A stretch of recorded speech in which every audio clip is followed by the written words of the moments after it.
Hey everybody, so you got a new drone, but you really don't know what you got to do to fly safely.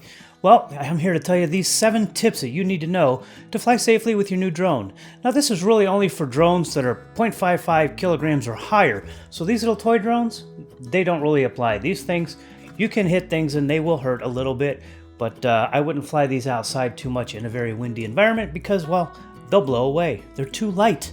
My name is Brad and I do drone videos every single week, and if that's something that interests you, go ahead and click that subscribe button. Don't forget to hit the bell for notifications. Let's get into this. Now these tips are mostly for a novice. If you really don't know what you're doing, you really need to follow these tips and you'll be flying your drone and you'll be very happy and you won't lose it. Because the number 1 tip is to don't lose sight of your drone. Now, there was a guy who did that, and he was a brand new pilot, and he lost sight. He flew a couple of miles away, and he hit a military helicopter. You may have heard about that on the news. If you keep your drone in sight, you will not hit things, most likely. And number 2, speaking of helicopters, if you are near a heliport, you need to give helicopters the right of way. Even if you're not near a heliport, you need to give other aircraft the right of way. So if you hear or see a helicopter coming, you need to drop down or get out of the way. They have the right of way, you do not. And number 3, it seems obvious to people who've been flying for a while, but it isn't always obvious. Stay at least 5 miles away from any major airport. Smaller airports, you can probably just call the air traffic control and say, hey, I'd like to fly my drone. I'm so far away from you in this direction. Is it okay? And they basically just want to know what you're doing. They don't want a rogue drone up there and fly a plane in that direction. They'll let you know if you're going to be in the middle of air traffic or not.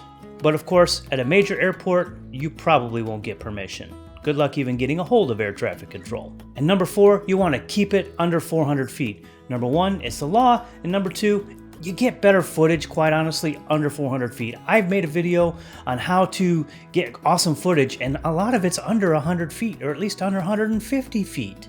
You can click over here and check it out. I hope I'm pointing in the right direction this time. We'll find out.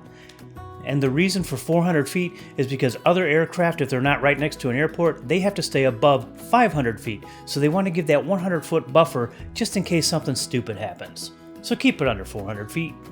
And number 5 is very important, especially if you live in a city or you want to fly around in a busy area. You do not fly over people. Now the chances of something going wrong are pretty slim.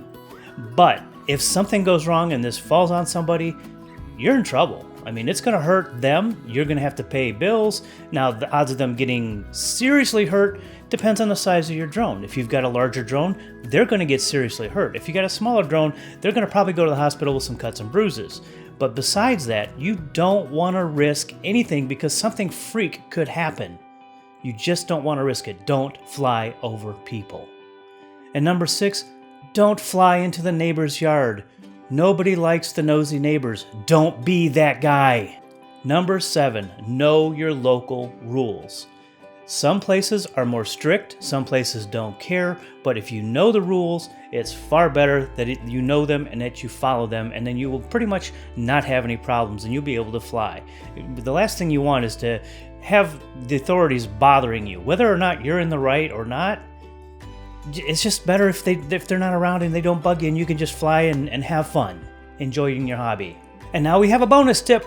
Tip number 8 is be aware of TFRs. A TFR is a temporary flight restriction. There may be times where you're not allowed to fly in a space that you are normally allowed to fly, but how do you find these out? Well, you've got all these apps. You got Before You Fly, which is the FAA app. You got AirMap, and you also have Hover. AirMap, I feel, is my favorite because that one really does a good job of explaining things, and I like that app. Before You Fly is pretty good too, but it seems a little clunky to use. But it is accurate because that's the app that is supported by the FAA. I also made a video about the apps you can use, and you can click that right here. Again, I hope I'm pointing in the right direction, and you can click on that and check that video out for other apps you can use to fly your drone. Flying safe and respecting other people's property is just the right thing to do.